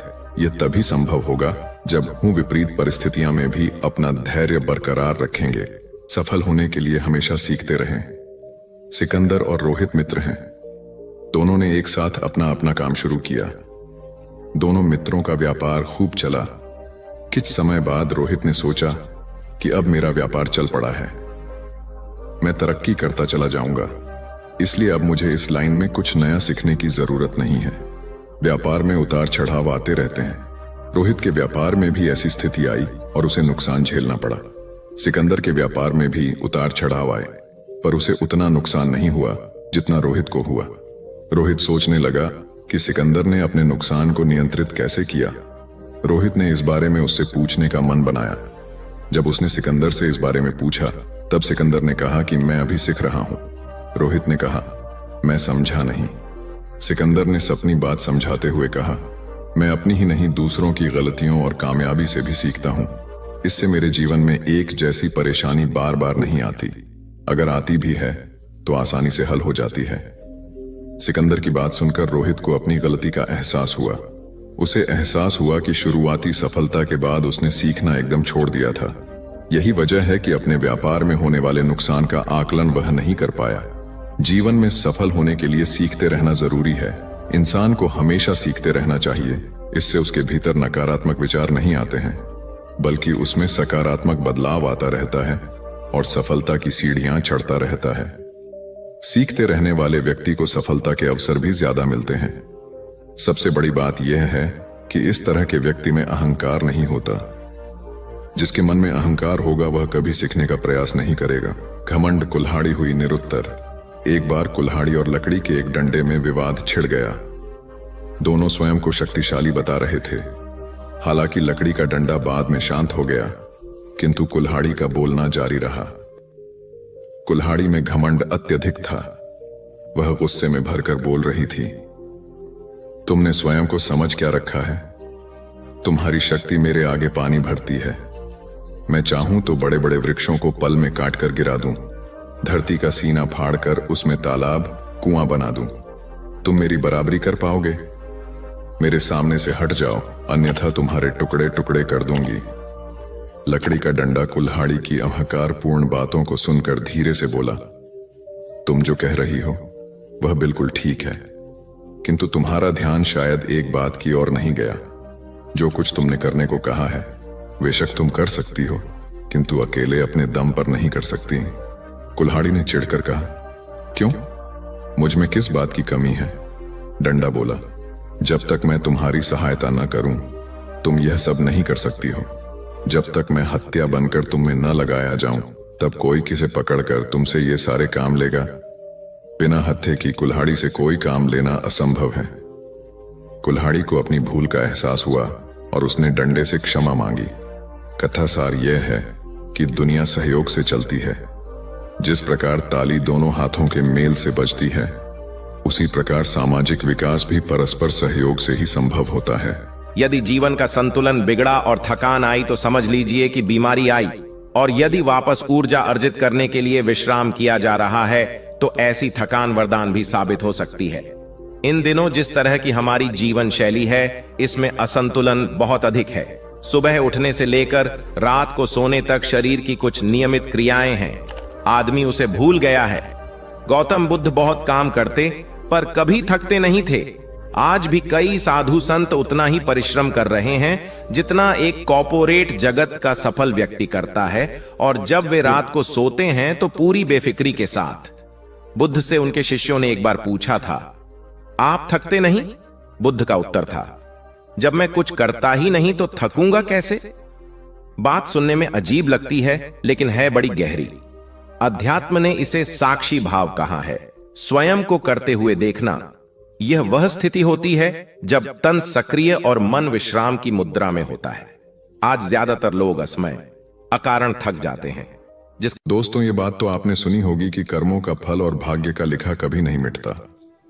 हम अच्छे कर्म और बुरे कर्म नीचे धरती पर करते हैं और हम सोचते हैं कि हमें कोई नहीं देख रहा, लेकिन एक अलौकिक शक्ति है जो हमेशा हम पर नजर रखती है। जैसा बीज बोओगे वैसी ही फसल प्राप्त करोगे। यह कहावत आपने सुनी ही होगी, जैसे आप कर्म करोगे वैसा ही आपको फल भी प्राप्त होगा। लेकिन मेरा एक सवाल है, क्या आप इस बात पर यकीन करते हैं कि जैसा आप कर्म करते हैं वैसा ही आपको फल भी मिलता है? आइए इस कहानी के माध्यम से समझते हैं। नमस्कार दोस्तों, सबका इंस्पायर्ड यूट्यूब चैनल में आपका दिल से स्वागत है। एक बार की बात है, एक गांव में चिंटू नाम का किसान रहता था। उसके परिवार में सिर्फ चिंटू और उसकी धर्मपत्नी रहती थी। एक दिन वह किसान और उसकी धर्मपत्नी गेहूं बेचने के लिए दूसरे गांव गए थे। जब वह गेहूं बेचकर दूसरे गांव से अपने गांव आ रहे थे, दोनों अनजाना शहर में एक सुनसान रास्ते से जा रहे थे। जब वह दूसरे राज्य की सीमा से निकले तो उन्हें रास्ते में कुछ डकैत मिल गए और उन डकैतों ने उस किसान और उसकी धर्मपत्नी के पास जो कुछ भी था वह सब कुछ लूट लिया। और इस तरह किसान और उसकी धर्मपत्नी को डकैतों ने भिखारी बना दिया। इसके बाद डकैतों का गिरोह वहां से चला गया। डकैत तो चले गए, लेकिन किसान और उसकी धर्मपत्नी को लूटने के बाद वह दोनों चिंता में पड़ गए और सोचने लगे कि आगे क्या किया जाए। एक तो अनजाना शहर, और अनजाना शहर में दोनों का बुरा हाल था, क्योंकि अनजाना शहर में पैसा ही सब कुछ होता है। किसान अपनी धर्मपत्नी को लेकर अनजाना शहर की तरफ बढ़ने लगा। उसे यह चिंता खाई जा रही थी कि अब मैं क्या करूं, और करूं तो करूं कैसे। वह इसी चिंता में चला ही जा रहा था कि गांव के बाहर एक संत की झोंपड़ी दिखाई दी। वह किसान अपनी धर्मपत्नी को लेकर झोंपड़ी की तरफ चल दिया। जब वह झोंपड़ी के पास पहुंचा तो उसे वहां पर एक संत मिले, जो एक चबूतरे पर बैठे हुए अपने शिष्यों को प्रवचन दे रहे थे। संत को देखकर किसान सोचने लगा, क्यों ना इन साधु प्रभु को अपनी समस्या बताऊं, शायद यह मेरी समस्या का कुछ समाधान कर दें। ऐसा विचार करके वह किसान उन साधु संत के पास पहुंच गया और उन्हें प्रणाम किया। फिर बहुत ही विनम्र स्वर में उसने अपनी समस्या उन संत को बताई और कहने लगा, प्रभु, यदि किसी तरह आप मेरी धर्मपत्नी को किसी साहूकार के पास गिरवी रखवाकर मुझे कुछ पैसे दिलवा दें तो आपकी बड़ी कृपा होगी। जब साधु ने किसान की बात सुनी तो उस साधु संत को उस किसान पर दया आ गई। साधु ने अपने परिचित साहूकार के बारे में बताया और उस किसान को उसके पास भेज दिया। किसान अपनी धर्मपत्नी को लेकर उस साहूकार के पास पहुंच गया और उस साहूकार से हाथ जोड़कर कहने लगा, साहूकार जी, मुझे कुछ पैसों की आवश्यकता है मेरे पास गिरवी रखने के लिए, और तो कुछ नहीं है, बस मेरी धर्मपत्नी है। आप मेरी धर्मपत्नी को गिरवी रखकर मुझे कुछ पैसे दे दीजिए। मैं उन पैसों से कोई व्यापार करके जल्दी ही आपकी रकम ब्याज सहित वापस कर दूंगा और अपनी धर्मपत्नी को आपसे छुड़ा लूंगा। तब तक मेरी धर्मपत्नी आपके दिए हुए पैसों में आपके पास गिरवी रहेगी। साहूकार ने जब उस किसान की बात सुनी तो वह पैसे देने के लिए तैयार हो गया और पैसों के बदले में किसान की धर्मपत्नी को अपने पास गिरवी रख लिया। किसान साहूकार के पास अपनी धर्मपत्नी को गिरवी रखकर और उस साहूकार से कर्ज लेकर व्यापार करने के लिए आगे बढ़ गया। किसान ने उन रुपयों से गेहूं का व्यापार शुरू कर दिया। वह अब किसान से व्यापारी बन गया। अब सस्ते दामों में किसानों से गेहूं को खरीदता था और दूसरे जरूरतमंद किसानों को महंगे दामों में बेच देता था। इस प्रकार चिंटू ने उन पैसों से बहुत ही कम समय में अच्छा खासा धन अर्जित कर लिया। जब चिंटू ने खूब पैसा कमा लिया तो 8 महीने बाद फिर चिंटू उसी गांव में वापस लौट आया, जिस गांव में वह अपनी धर्मपत्नी को उस साहूकार के पास गिरवी रख कर गया था। चिंटू गांव में आकर सीधा उस साहूकार के पास पहुंच गया और साहूकार के पास पहुंच कहने लगा, साहूकार जी, मैं 8 महीने पहले आपके पास अपनी धर्मपत्नी को गिरवी रख कर गया था। आप अपना हिसाब करके मुझसे रुपए ले लीजिए और मेरी धर्मपत्नी को मुझे वापस लौटा दीजिए। यह सुनकर उस साहूकार ने कहा, भाई क्या बताऊं, आज से 3 महीने पहले की बात है। तुम्हारी धर्मपत्नी अचानक बीमार पड़ गई और उस बीमारी के कारण तुम्हारी धर्मपत्नी की मृत्यु हो गई। मैंने तुम्हारी धर्मपत्नी का बहुत इलाज भी करवाया, अच्छे से अच्छे वैद्य को बताया, लेकिन मैं फिर भी तुम्हारी धर्मपत्नी को नहीं बचा सका। चिंटू ने जब उस साहूकार के मुंह से यह सुना तो चिंटू यह सुनकर बड़ा दुखी हुआ।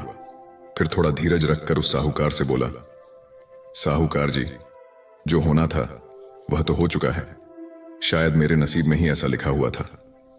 वह मेरे साथ रहती तब भी आयु पूरी होने पर उसे मरना ही पड़ता। होने को कौन टाल सकता है।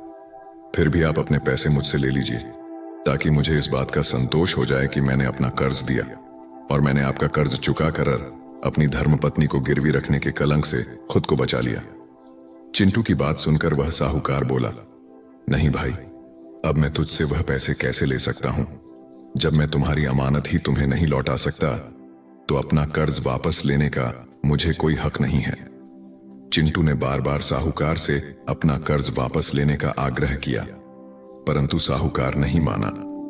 उदास भाव से चिंटू जब वहां से निकला तो रास्ते में फिर उसी स्थान पर पहुंचा गया जहां पर वह उन साधु संत से पहली बार मिला था। हमेशा की तरह साधु संत अपने चबूतरे पर बैठे हुए अपने शिष्यों को प्रवचन सुना रहे थे। चिंटू भी मन की शांति के लिए वहीं पर जाकर बैठ गया और संत के प्रवचन सुनने लगा।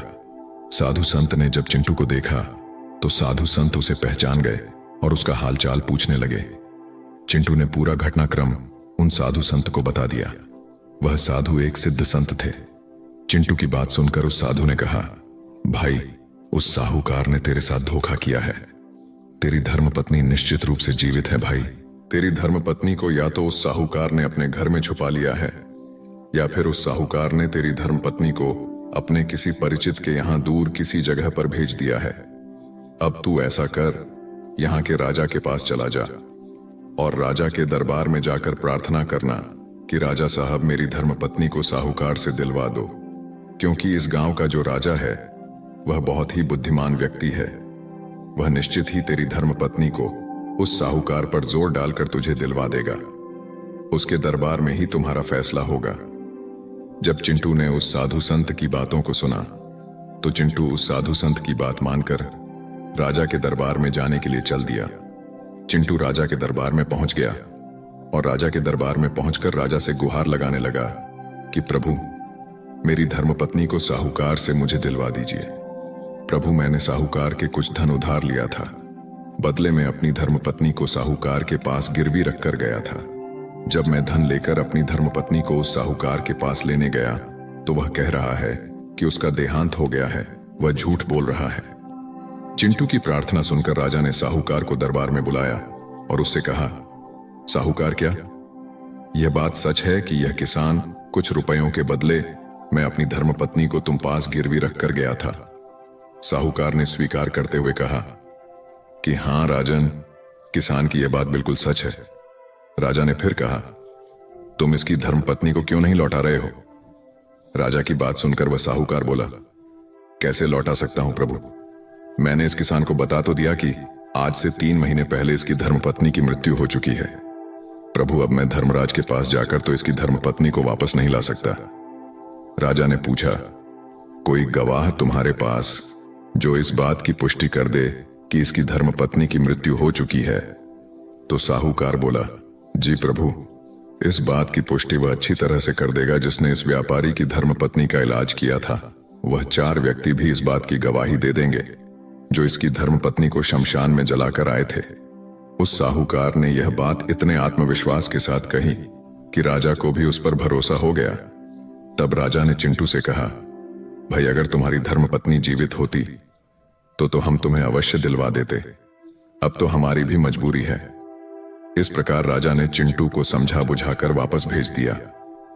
चिंटू फिर से साधु संत के पास पहुंच गया और जो कुछ दरबार में राजा और साहूकार ने कहा वह सारी बातें साधु संत को बता दी। यह सब सुनकर उस ज्ञानी संत ने कहा, मैंने राजा को इतना विवेकहीन नहीं समझा था। मुझे दुख है कि उसने तुम्हारे साथ कोई न्याय नहीं किया। उस राजा ने साहूकार की बातों पर तो यकीन कर लिया और तुम्हें समझा बुझाकर मेरे पास वापस भेज दिया। अब तुम मेरी एक बात सुनो।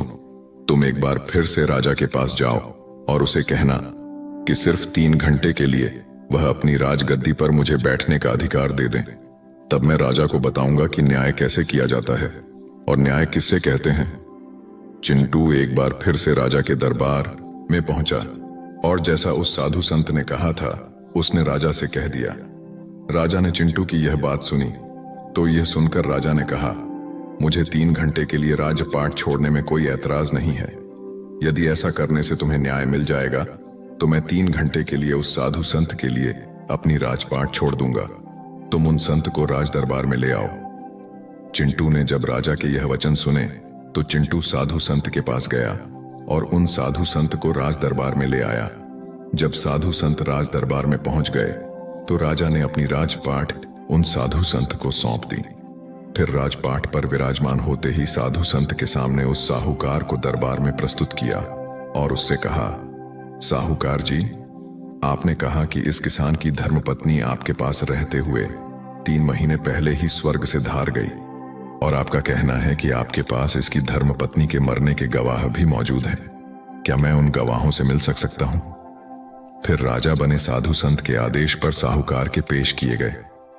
सबसे पहले साधु ने उस वैद्य को बुलाया जिसने चिंटू की धर्मपत्नी का इलाज किया था।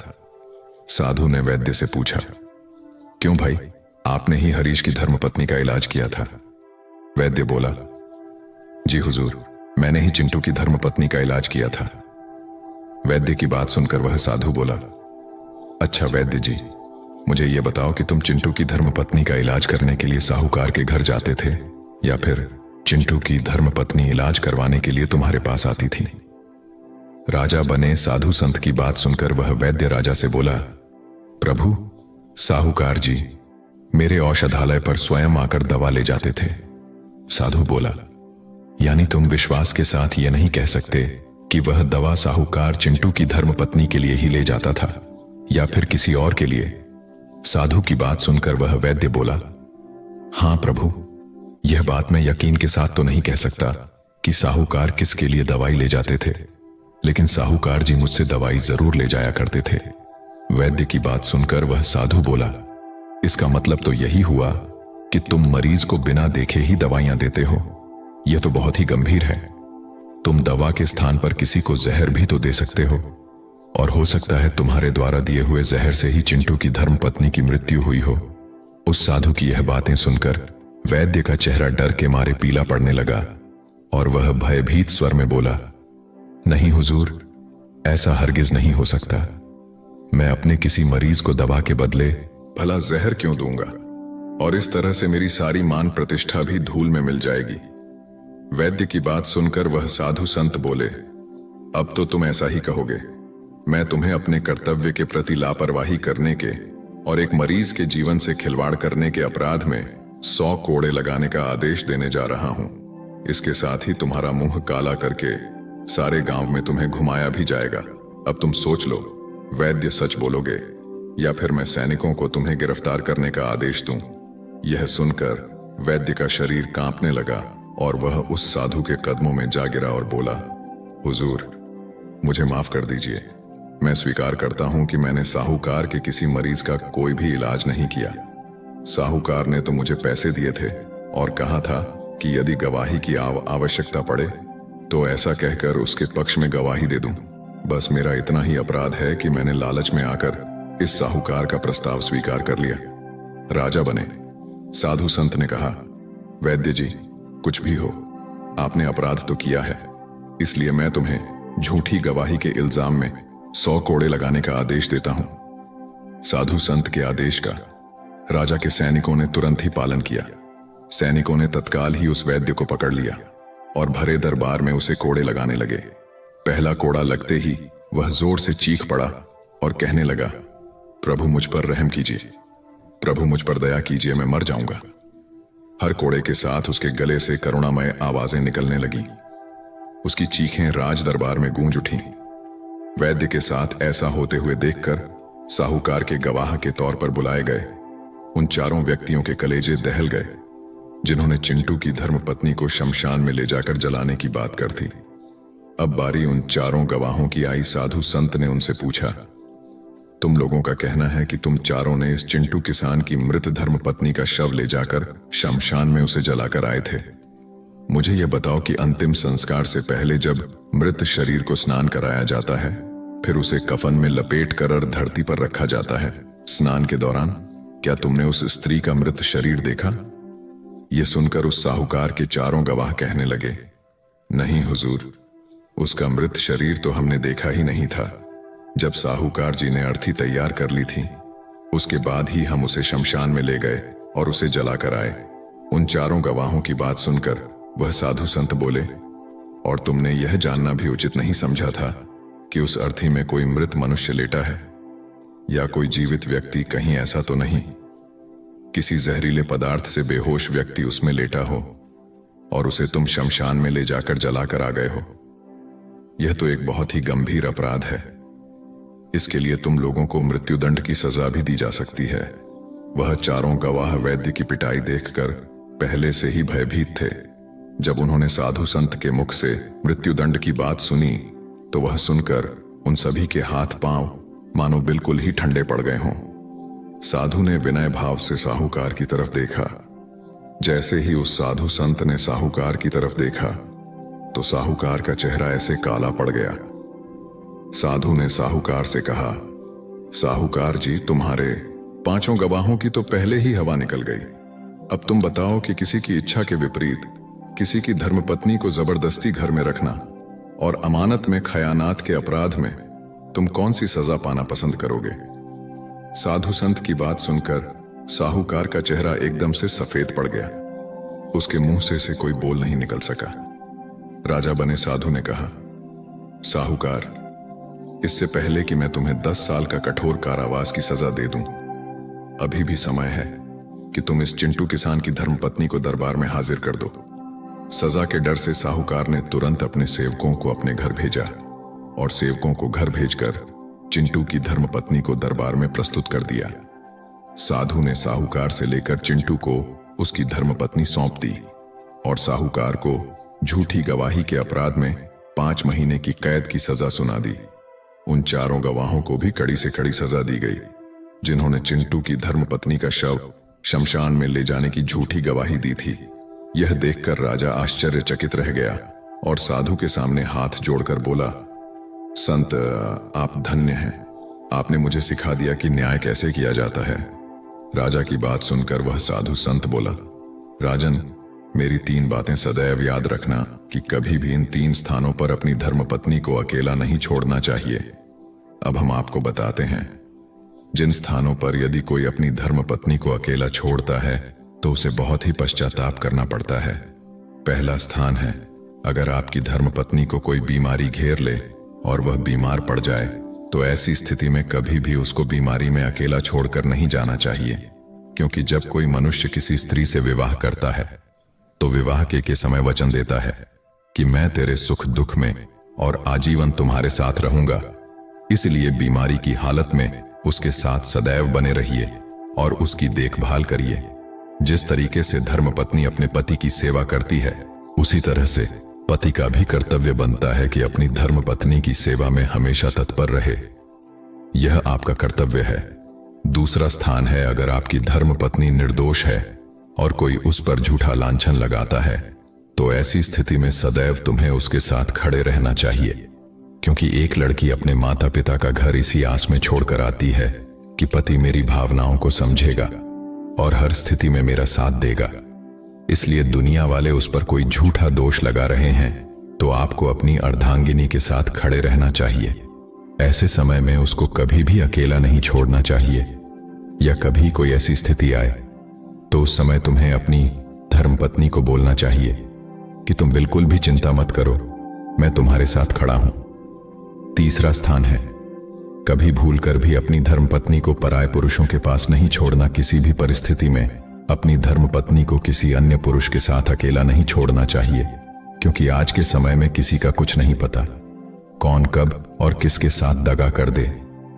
साधु संत की बात सुनकर चिंटू और राजा को भी समझ आ गई। दोस्तों, आपने आज के इस वीडियो से क्या सीखा वह मुझे आप कमेंट में बता सकते हैं। इसी के साथ में उम्मीद है कि आपको आज की वीडियो पसंद आई होगी, तो इस वीडियो को उस इंसान को शेयर करें जिससे यह कहानी सुनने की जरूरत है, और उसी के ठीक बाद अकेला व्यक्ति हर बार चैनल को सब्सक्राइब करें। तो चलिए फिर मिलते हैं ऐसी एक और नई वीडियो में एक नए मैसेज के साथ। तब तक के लिए अपना ख्याल रखें। धन्यवाद और नमो बुद्धाय।